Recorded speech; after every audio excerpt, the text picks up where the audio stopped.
사도행전이 역사적 근거를 분명히 가지고 있지만 이 사도행전의 특징은 많은 설교와 연설문들이 담겨져 있다라고 이미 서론에서 좀 나누었습니다. 특별히 이제 2장에서 성령 충만하여 오순절 절기를 지키러 온 이들 앞에서 말씀을 전했던 그 베드로의 설교는 이제 3장에서 그 2장에서의 설교 말씀을 중심으로 좀 더 확대 부연 설명하는 내용, 특별한 내용이라기보다는 예수 그리스도에 대한 말씀이 좀 더 확대되어져서 부연 설명으로 강조되고 있는 말씀이 전해지고 있습니다. 사도행전의 이제 이 전개 구절을 보면 1장에서 예수님께서 약속하신 그 말씀, 즉 너희는 곧 성령이 임하시게 될 것이고 성령이 임하시게 되면 권능을 받아 예루살렘과 유대와 사마리아와 땅끝까지 이르러 증인이 될 것이다. 그러니 몇 날이 안 되어 성령이 임하실 것이니까 약속하신 성령을 기다리라. 예수님의 그 약속의 말씀이 사도행전 전체의 핵심 말씀이 되는 거죠.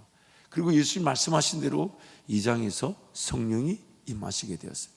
성령이 임하니까 정말 그 제자들의 어떤 자질과 자격, 능력 없음, 연약함, 부족함 이런 것들이 문제가 되지 않고 성령이 임하시니까 그들은 증인이 될 수밖에 없었다는 것입니다. 그래서 이제 그 증인의 삶, 즉 그 증인의 삶은 교회로서의 삶이라는 것이죠.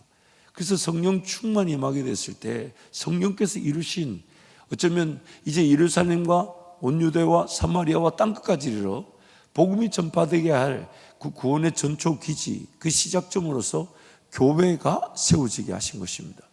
교회가 세워졌다는 것은 다름 아닌 성전의 회복이라고 볼 수가 있죠. 여러분 에스겔서의 말씀 보면 에스겔이 환상 가운데 성전을 보게 됩니다. 그 성전의 어떤 조감도와 같은 그 환상의 성전들이 나타나게 되고 당시 그 스룹바벨의 성전에 그런 어떤 성전의 영광이 임하지 않았을 때 하나님께서는 에스겔의 성전에 환상 가운데 성전을 보여주시고 그 성전의 영광이 임하는 환상을 보여주셨죠.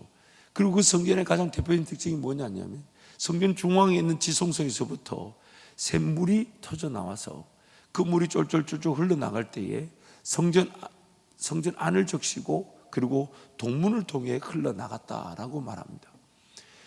마치 제자들이 하나의 성전으로서 교회를 세우게 된 것이죠. 그래서 하나님의 구원의 역사가 교회의 완성이었으며 교회를 통해 하나님 나라가 확장되어져 가는 것입니다. 그래서 성령의 증인된 삶은 교회를 이룰 수밖에 없습니다. 성령의 증인된 삶은 교회를 이루기 위한 것입니다. 그래서 구원의 완성은 교회입니다. 각 모든 성도가 교회를 통해 예수 복음을 접하게 되고 그가 교회가 됨으로써 그 구원이 완성되게 되는 것이죠. 그래서 에베소서 1장에서는 각 성도에게 주어진 그 구원의 은혜가 이제 만물을 충만케 하시는 이의 충만함, 즉 교회임을 분명히 명시하고 있습니다. 그래서 오늘 우리 구원의 목적은 예수 그리스도를 통해 나를 향한 구원은 다 이루어졌습니다. 근데 그 구원이 이루어질 때 교회를 통해 구원이 이루어지게 하셨고 나도 그 교회가 되게 하시는 것이죠. 그래서 구원의 완성은 하나님 나라, 즉 교회인 것입니다. 그 교회가 세상 곳곳에 세워지게 될 때 예수 그리스도의 충만함이 그 교회를 통해 흘러넘치게 되는 것입니다. 성전에서 나온 물이 강이 되어 바다로 흘러갈 때 닿는 모든 것들마다 살아나게 되는 것입니다. 그러므로 내 배에서 생수의 강이 흘러넘친다는 것은 성령을 말하는 것이며 그 배라는 것은 교회된 성전, 성전된 성도, 교회에서 흘러넘치게 될 성령의 역사를 예수님이 말씀하신 것이죠. 그래서 성령이 충만하게 됐을 때 그 모든 성도는 교회로서 모여들 수밖에 없었다는 것이죠. 그 교회가 이제 예루살렘을 기점으로 해서 땅끝까지 이르러 예수 복음의 삶, 증인의 삶을 살아내게 될 것입니다. 그래서 교회가 바로 구원의 완성이며 또한 하나님 나라의 완성이며 그 교회가 확장되어져 가는 것이 바로 이 땅의 사명인 것입니다. 그리고 그 교회가 예수님 다시 오시는 그날에 예수 재림의 신부로 예수님을 맞이하게 되는 것입니다. 저와 여러분은 이 교회를 지금 이 시대 때 잠시 잠깐 섬기다가 주님 품에 안기게 될 것이나 우리가 섬겼던 이 교회가 바로 예수 재림을 준비하는 신부로 구별되어진 것이죠. 그러기에 교회를 위한 그 영광에 참여하는 것이 성도들의 최고의 영광인 것입니다. 교회를 위해 수고와 희생과 충성과 헌신을 아끼지 않고 나보다 교회가 더 우선시되는 삶, 그 교회가 전부인 줄 알고 교회를 위해 살아갈 때 그는 교회로서의 권세를 맛볼 수밖에 없으며 교회로서 열매를 맺게 돼요. 예수님이 이렇게 얘기하셨죠. 내 이름으로 무엇이든지 내게 구하면 내가 시행한다는 것은 두세 사람이 내 이름으로 모인 곳에 계시기 때문에 예수 이름으로 시행한다는 것이지 내 개인의 삶의 기도의 응답을 얘기하는 것이 아니에요. 교회로 사라지는 삶이, 그 가지 같은 인생이 포도나무 대신 예수께 연결되어져. 그 연결되었다는 말은 더 이상 그 가지는 가지가 아니라 나무를 뜻하는 것이죠. 그리고 그 나무로서의 그 가지는 무엇이든지 예수 이름으로 구하면 열매를 거두게 되는 것입니다. 그게 바로 교회로서의 권세, 교회로서의 삶. 무엇이든지 예수 이름으로 구하면 묶였던 것들은 풀려지게 될 것이고 어둠의 세력들은 묶이게 되는 것입니다. 천국 열쇠가 주어진 것이죠. 그러므로 우리의 삶의 목적이 뭐냐면 성령 충만이며, 성령 충만은 다름 아닌 교회로서의 회복을 뜻하는 겁니다. 교회로서의 회복이 될 때에 그 교회가 예루살렘과 온 유대와 사마리아와 땅끝까지 증인의 삶을 살아내게 되는 것입니다. 그래서 그 성령 충만의 결과가 교회였던 것입니다. 자연 발생적 교회였던 것입니다. 그래서 이제 그 교회가 예루살렘부터 시작해 이제 땅끝까지 복음을 전하는 것을 이제 3장부터 보여주고 있는 것이죠. 그리고 그 3장의 첫 번째 사도행전의 기적은 다름 아닌 성전 미문 앞에 안전뱅이, 즉 나면서부터 안전뱅이였던 이가 일어나는 것으로 그 기적이 시작됩니다. 굉장히 중요한 기적이죠. 사도행전 1장에서 예수님의 말씀이 사도행전 전체의 말씀의 핵심이라고 그랬어요. 뭐라고요? 오직 성령이 너희에게 임하시면 너희가 권능을 받고 충만하게 되어 교회를 이루게 될 것이고 그 교회가 성전에 회복이 되며 성전에 회복이 된 그 성전에서부터 이제 땅끝까지 생명의 역사가 펼쳐지게 되는데 그 땅끝까지 펼쳐지는 것이 바로 먼저 예루살렘을 살리게 될 것이고 유대를 살리게 될 것이고 사마리아를 살리게 될 것이고 또한 땅끝까지 복음을 전파하게 될 것이다. 그래서 이미 앞에 설명한 것처럼 에스겔이 보았던 환상 성전에서 성전 안에서부터 생수의 강이 지성소에서부터 흘러나오기 시작했다. 하나님 그분에서부터 시작된 것이죠. 그리고 그것이 성전 동문을 이제 빠져나가 그 성전 동문을 빠져나가면 성전 동문을 빠져나가는 그 다음 지역이 어디입니까? 바로 예루살렘이죠.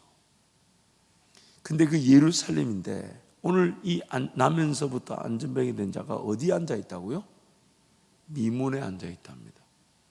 학자들의 의견에 따르면 그 미문이 동문일지 남문일지 명확하지 않대요. 중요한 것은 그 문 앞에 앉아 있는 나면서부터 안전뱅이 된 자가 누구를 상징하냐면 바로 예루살렘을 상징하는 겁니다. 나면서부터 안전병이 된 자가 어디에 앉아 있다고요? 성전 미문 앞에, 성전 안이 아니라 바깥에요. 왜 그 미문 앞에 앉아 있었을까요? 뭐 하기 위해서요? 구걸하기 위해서. 구걸하려면 사람들이 제일 많은 곳이에요. 그래서 그 백성들이 제일 많이 드나드는 곳이 미문이었던 거죠. 근데 그 나면서부터 안전병이 된 자, 뒤를 돌아서 보면 뒤에가 어디입니까? 자기가 지금 구걸하는 자리에서 뒤는 뭡니까? 왜 이렇게 대답을, 제가 지금 모르는 답을 물어보는 게 아니고 성경이 방금 읽었잖아요. 뒤가 어디예요? 성전이에요. 성전이 뭐 하는 곳인지 이 나면서부터 안전병이 된 자는 압니까? 모릅니까? 알아요. 그 안에 뭐 하는 곳이죠? 예배하는 곳이에요. 누가 계신 곳이에요? 하나님이 계신 곳이에요. 그래서 많은 사람들이 하나님을 예배하러 가고 주인 되신 하나님을 만나러 들어가고 하나님의 권능과 능력을 믿어 기도하러 가는 거죠. 근데 그 문을, 그 성전을 등지고 앉아서 구걸하고 있습니다. 하나님이 누군지 알았을까요? 몰랐을까요? 하나님의 능력과 권세를 알았을까요? 몰랐을까요? 몰랐으면 성전 앞에 안 앉아 있죠. 그 성전 앞에 사람들이 많이 지나다닌다는 것은 하나님의 분명한 능력과 권세를 사람들이 알고 있다는 것과 그래서 사람들이 많다는 것을 이 나면서부터 안전뱅이가 알고 있는 겁니다. 복음이 전파되어야 될 예루살렘에 영적 형편을 꼬집고 있는 것입니다.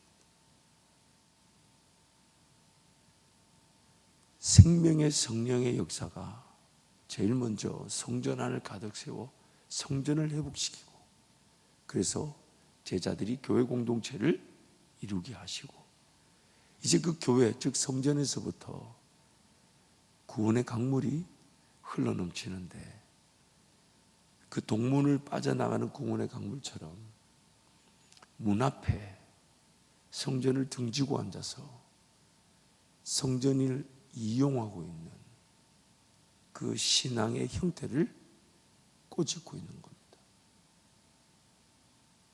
어느샌가 삶이 우리 신앙이 이건 안 되는가 봐, 이건 어려운 거야, 이건 힘든 거야, 이 인생의 문제는 그냥 안고 살아야 돼. 내가 장애가 있어서 예배가 어려워. 내 삶에 지금 살아내야 될 문제가 있어서 예배가 어려워. 당장에 먹고 살아야 되잖아. 하나님 살아계심을 내가 알아. 하나님의 능력이 뭔지도 알아. 하나님을 예배하고 기뻐할 수 있다는 것도 알아. 근데 당장에 내가 구걸하지 않으면 못 살아. 구걸하듯 살아가는 인생. 신앙을 모르지 않아요. 하나님 능력을 모르지 않아요. 하나님 그분이 어떤 권세와 능력 우리와 함께 하는지 역사를 들어 알고 있어요. 하나님이 머무시는 곳이라 많은 사람들이 그 하나님 머무심 앞에 달려나가 기도하고자 하는 걸 이 나면서부터 안전병이 된 자가 압니다. 그래서 그 자리를 틀고 앉아서 하나님 그분을 기뻐하고 즐거워할 인생이 구걸하듯 살아가는 겁니다. 세상 속에서 어디 먹고 살 데가 없을까? 입고 살 데가 없을까? 저는 나면서 안전병이 된 이 사람의 이야기를 묵상할 때마다 참 제 자신의 여러 가지 측면, 많은 측면을 보게 됩니다. 특히 제가 뼈저리게 가슴이 아팠던 것은 어느 순간 우리는 어떤 장애가 생기고 문제가 생기고 어려움이 생기면 그거 해결하기 위해 삶의 근본적인 능력과 권세와 목적과 이유를 망각할 수가 있습니다.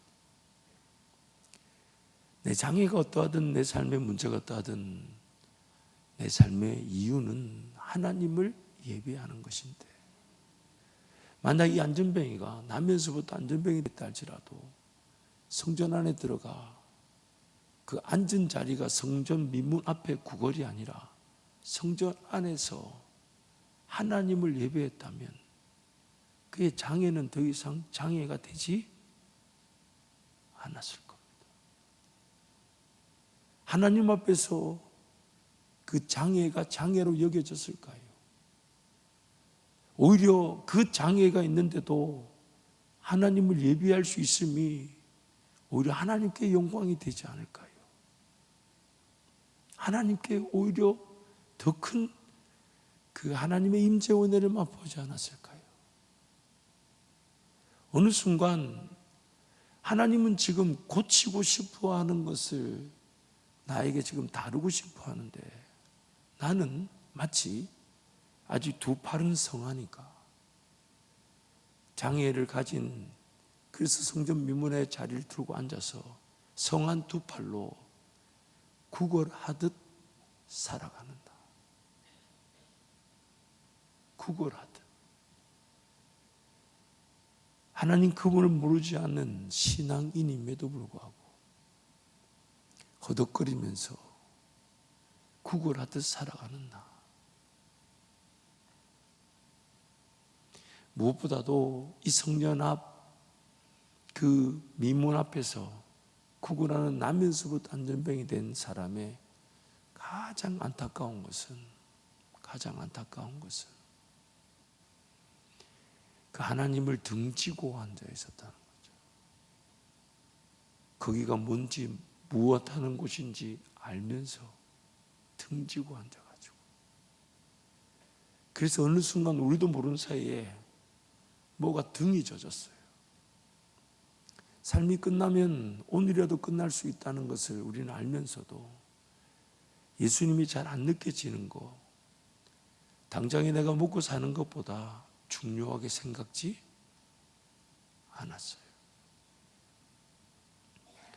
하나님 그분이 살아계셔서 나를 포기하지 못하시는데, 그래서 하나님 그분을 만나고자 하고, 하나님 그분을 죽으면 죽을지언정 기다려 보려고 하고, 그래서 몇 날이 못 되어 성령 충만 받는다 하는데 기다려 보려 하지 않아요.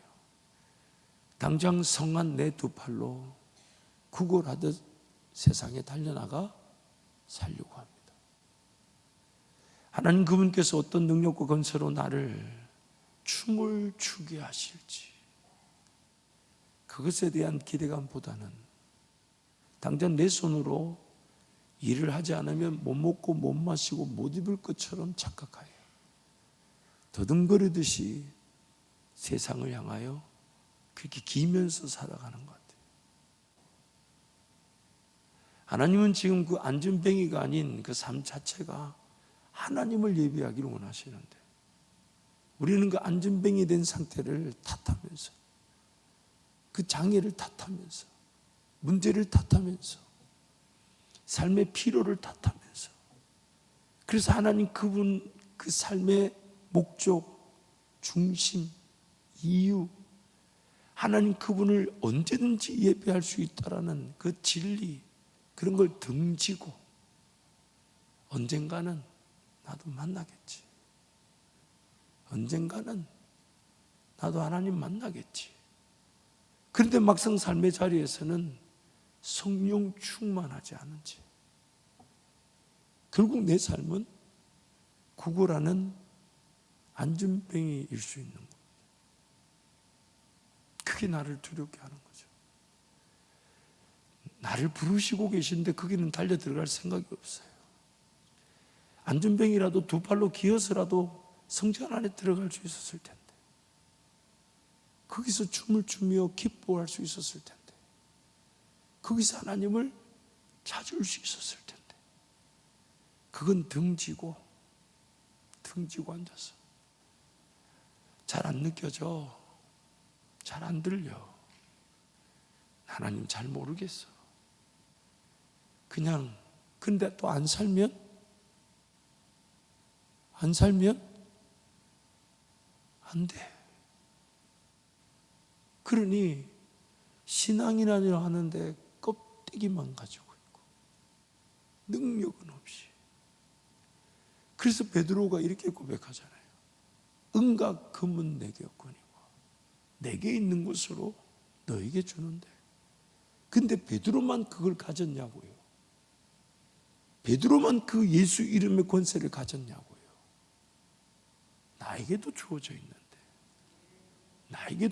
있는데 그것을 확인해보고, 그것을 기다려보고, 그것을 붙들려고 하고, 그것을 삶의 목적으로 삼으려고 하고 그것이 전부로 여겨질 수 있는 기회를 가졌는데 그건 등지고 그 앞에서 누군가는 예수 이름의 권세로 기도하러 가는 길이었는데 나는 그 앞에 기도하는 사람 앞에 구걸하고 있는 나 살려달라고 예배할 수 있는 그 특권을 등진 채 살아가려고 하는 나 성전 안이 아니라 그 미문에 앉아서 신앙이라는 껍데기를 붙들고 살아가는 영적 장애자 그게 바로 예루살렘의 영적인 모습이었어요. 그래서 이 안전뱅이를 고치고 난 다음에 3장 4장을 보면 예루살렘 전체가 들썩거립니다. 예루살렘 전체가 들썩거립니다. 나면서부터 안전병이 된 이가 고쳐지는 것으로 그 무능했던 신앙인들이 들썩거린 겁니다. 오늘 저와 여러분의 신앙의 상태는 어떻습니까? 저와 여러분을 향한 하나님의 마음은 어떠실까요? 잘 살아내기 위한 신앙입니까? 아니면 하나님을 예배하기 위해 사는 삶입니까? 뭔가 인생에 문제 어려움이 있을 때 해결하기 위해 기도하러 오십니까? 아니면 하나님 그분을 느끼고 그분을 맛보며 그분을 경험하기 위해 제가 요즘 하나님 앞에 참 감사하는 제목 중에 하나가 많은 기도 제목들이 저에도 있지만 하나님 그것들도 하나님 앞에 기도하겠지만 지금 이 기도의 자리에서 저를 좀 만져주십시오. 저를 좀 만나주십시오. 저를 좀 새롭게 해주십시오. 그냥 하나님을 좀 느끼고 싶습니다. 하나님을 좀 경험하고 싶습니다. 하나님을 좀 더 맛보고 싶습니다. 그분이 나와 함께하고 계시면 내 문제 어려움도 다 알고 계시니까 그것도 마땅히 하나님 앞에 올려드리며 내 삶도 맡겨드리고 날 향한 하나님의 계획과 인도하심도 분명히 깨달을 수 있겠지만 그걸 떠나서 하나님 그저 하나님 한 분 기뻐하고 싶습니다. 하나님 즐거워하고 싶습니다. 하나님 행복해하고 싶습니다. 그래서 기도의 자리가 뭔가 해결하기 위한 자리가 아니라 그 자리 자체가 목적이 되고 삶의 이유가 되고 약속하신 성령을 기다리는 자리가 되어서 어떤 역사를 어떻게 나타내실지 저는 알지 못하나 성전을 등진 자가 아니라 성전 안에서 하나님을 기뻐하는 자가 되게 하여 주옵소서. 예루살렘에게 복음이 전파되는데 그 예루살렘은 다름 아닌 신앙 자체를 도구로 삼아 자기 삶을 살아내려고 하는 영적 안전뱅이들의 본산이었던 것이죠. 그리고 우리도 그럴 수 있습니다. 우리도 그 능력과 그 권세를 기대해 보지 않은 채 삶을 붙들고 세상을 향하여 구걸하듯 살아가는 인생. 세상에게 구걸하진 않았어요. 하나님의 능력을 안다고 하는 이들에게 구걸한 거지. 그게 오늘 우리의 영적인 모습인 거죠. 오늘 하나님은 나의 그 본질적인 문제를 해결하기를 원하시는데 우리는 그 장애를 핑계로 장애를 해결하기 위해 장애 때문에 안 된다고 하나님을 거절하고 있을 수 있습니다. 어떤 삶의 문제 어려움이 있든지 간에 하나님 그 삶, 하나님께서 해결하지 못할 삶은 없으며 하나님 그 모든 피조 세계가 어떻게 하나님 그분을 거절할 수가 있겠습니까? 오늘 우리에게 하나님 물으시는 거죠. 너는 어떠냐? 성전을 이용하려는 안진뱅이는 아니냐? 성전 안으로 뛰어 들어오겠느냐? 성전 안에서 여러분 왜 이렇게 조용하고 그래요? 저는 굉장히 아멘이 터져나올 줄 알았는데 네 혼자 뛰어 들어가라 그런 분위기로 여러분, 우리 성전 안으로 뛰어 들어가십시다. 주의 임재 안으로 뛰어 들어가십시다. 그 어떤 것이 해결되어져야만이 들어갈 수 있는 것이 아니라 지금 나를 부르고 계십니다. 예수님이 그 길을 다 열어놓으셨어요. 누구든지 그 안으로 달려갈 수가 있습니다. 우리 7절 8절 말씀 우리 두 절 함께 선포합니다. 오른손을 잡아 일으키니 발과 발목이 곧 힘을 얻고 뛰어서서 걸으며 그들과 함께 성전으로 들어가면서 걷기도 하고 뛰기도 하며 하나님을 찬송하니. 아멘. 하나님께서 오늘 우리를 그렇게 부르시는 것입니다. 껍데기 신앙인이 아니라 삶의 어떤 순간이든 성전을 등진 자가 아니라 성전에서 하나님을 온전히 예배하는 성령 충만을 기다리는 자가 되기를 축복합니다.